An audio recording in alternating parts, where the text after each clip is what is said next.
Hey, so it's Steven from Metalhead Productions. I'm here with Sammy. We're here for this acid bath rundown at the LA Palladium.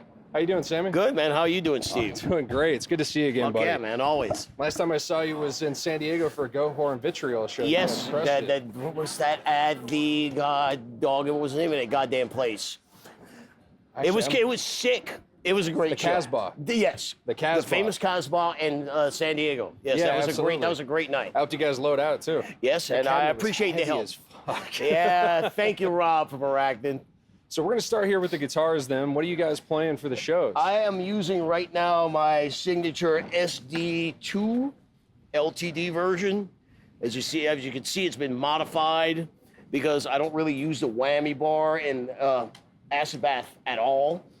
So I put one of these, goodness gracious, Graphtec unlock nuts, and you don't see those too often. Yep, and then we have the angle hard Taylor in there to block it off. I have that on my RIP that also has a Floyd on it, just so I can turn that off whenever I need to. And here's another new thing happening is a Carondelet pickups acid bath pickup.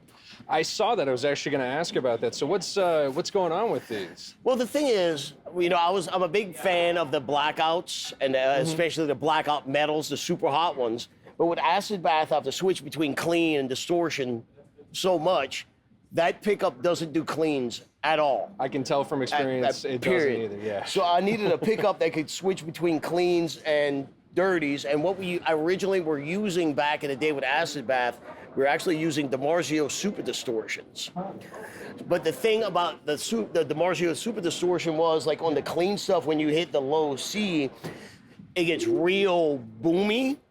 So it was like, let's kind of take the boom out of that when it goes to the clean sound. So it's basically a Seymour Duncan distortion inspired pickup without so much of that low end, like woof that sound. It's a bit tighter then. Yeah. A bit more percussive. And what tuning are you in on this? You said C? C standard, C yes. standard. Okay, yeah, so you definitely want something a little tighter. Yeah. But yes, that's basically it. That's the only modifications I did to this thing to just make it work for me for acid bath, Perfect. And we're running another, is this an LTD as well? Yes, this is, dude, these guitars are freaking phenomenal.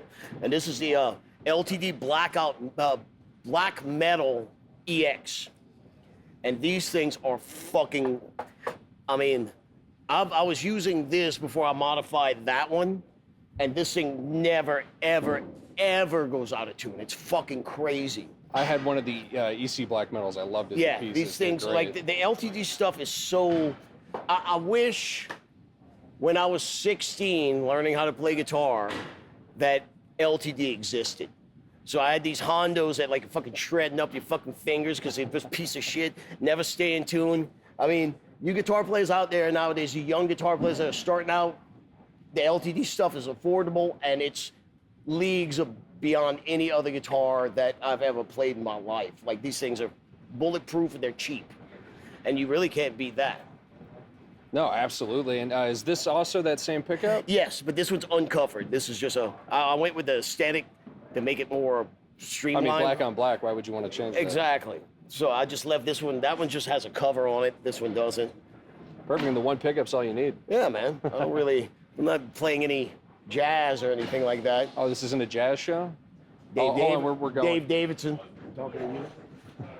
All right, great. So that's the guitars. Let's move on over to the amps and cabs you're using. All right, so now that we're done with the guitars, we got the amps. So what amps are you running for the live show? I am running for acid bath, I'm using the Marshall JCM 2000 dual super leads. You don't see those a lot, but those are great. These are fantastic amps, like just straight up, they're great. Like they rarely have problems and they sound fantastic.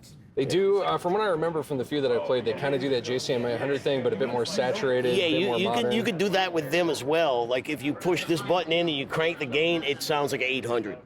Perfect. And just real quick with the cabinets too, what speakers are you running in Just a these? standard 1960s that have the G1275s, I believe, in them. Oh, sick. Just the okay. standard ones, just the classic Marshall sound, man. Absolutely. You can't really go wrong with that, you know? Well, we got to know what's in the cabinets. We can't just see Marshall and assume, yeah. Trust me, yeah. You get some weird shit sometimes. And then let's check out the board here. I know some of this is Michael Klein. A lot of this is Michael Klein's, actually. So I remember last time when we were talking about your board for Goat Whore, you had a lot of Michael Klein stuff on here because, I mean, his stuff's fantastic, and that was a lot of the stuff that you used on the last Goat Whore album, so it's not surprising you're using it here. But give me a rundown of what you're using and why. So basically what I start with is this is the wireless unit, which doubles as a tuner as well. Mm-hmm. Sure, I think it's GLX16G, I believe. And that goes into a Fortin splitter. And that splits off into the gate of this. And this is a Fortin Zool gate. So basically it's triggering the attack of the guitar, but it's running in the loop of the amp. So you're cutting off between the preamp and the power section, but it's not triggering off of the preamp, it's triggering off the guitar. Right, so it knows exactly when you're playing, and then it can cut off the distortion much more accurately. Yeah, and it goes into that. Then we go into this. This is the Morley high gain wah. That you just touch it. You don't have to switch or nothing. And so it's optical? Yes, it turns on. It's awesome. They're great, and it's small. That way you don't have to think about it, right? Exactly, and it's small. Because I hate those humongous, like, gigantic fucking Dunlop things that weigh like 50 fucking pounds, you know? Take up an entire half of your pedal board. Exactly, man. I got shit to do, man. I can't be fucking around with a fucking big ass wah. So I got that, and that goes into the Michael Klein Spire. But this is a modified one that actually, when you turn it off, it switches to the clean channel.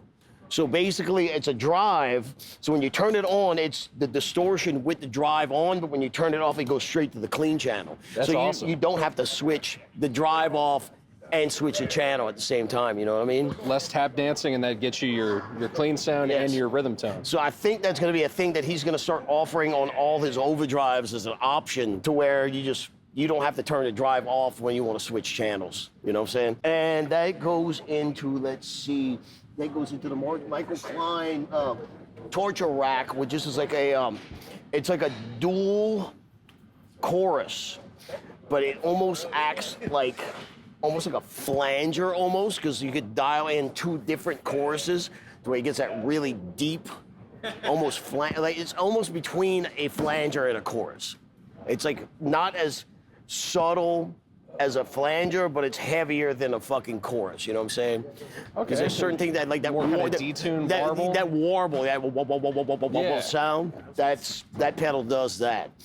So then I go into the SP compressor, which I only use on clean parts anyway, just to kind of give it a little bit more snap when I'm doing like the finger picking stuff. Because like, of course, when you're playing with a pick, you got a lot more attack. But when you go to the finger picking stuff, it's just very smooth, that almost dull. Exactly. So that kind of brings that attack back in.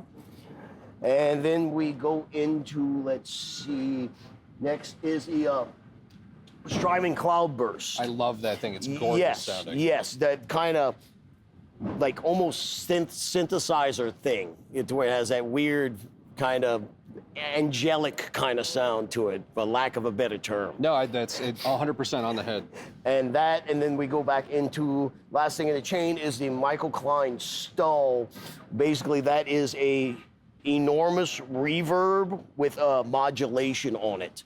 So basically, the inspiration of that pedal was, I told him I wanted a pedal that sounded like the gates of hell. So there's a place actually in Kansas City where he's from called Stull, which apparently is supposed to be the gates of hell. So it's basically a humongous reverb with just a weird modulation, just spooky modulation. Just based off of where it is? Yeah. That's going, does it get like more of like a haunting dark sound? Yes, absolutely. Like the shoegaze guys would love that fucking pedal. I mean, I would too. I just love a good reverb. Yeah, and the thing on that is it has the modulation on top of it if you want to dial in that ghostly warble to it, you know what I mean? No, absolutely. Are you using any of these for specific parts in songs, or is some just for clean, some just for your lead sound? Normally, when I go to clean, I normally kick on the compressor and I kick on the stall, just to give it a little bit of texture. But there's certain songs that I do like these weird kind of like melodic atmospheric parts to where I kick this on for that like angelic kind of almost synthy kind of sound. And this is just does a wah wah wah wah wah wah wah wah sound.